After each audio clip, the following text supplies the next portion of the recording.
Posibleng dumalo si VP Sara sa ikatlong pagdinig ng Senado bukas sa pag-aresto sa kanyang ama na si dating Pangulong Rodrigo Duterte.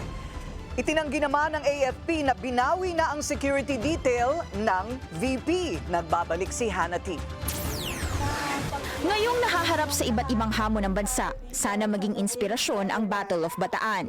Ito ang pahayag ni Vice President Sara Duterte sa araw ng Kagitingan. Umukit daw ng mahalagang pahina sa kasaysayan ng naging kagitingan ng mga Pilipino noong World War II. At reminder ito na may kapangyarihan daw tayong sumulong sa kabila ng mga hamon ng panahon. Nasa atin din daw ang kapangyarihan para sa mas magandang bukas at lahat ng ating ginagawa para sa Diyos, sa bayan at sa bawat pamilyang Pilipino. Nahaharap si VP Sara sa isang impending impeachment trial sa oras na magbalik sesyon ng Senado.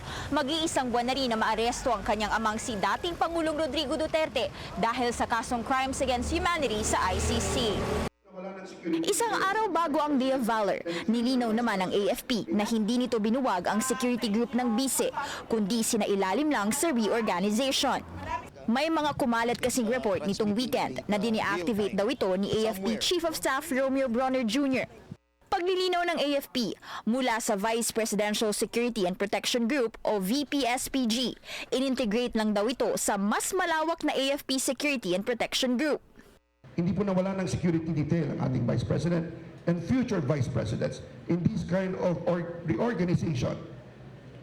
This ensures continuity and seamless operations of providing security and protection to our Vice President.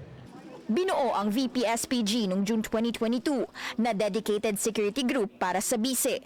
Mas pinabuti raw ang setup ngayon para sa mas epektibong seguridad di lang ni VP Sara, kundi pati ng mga future na bise.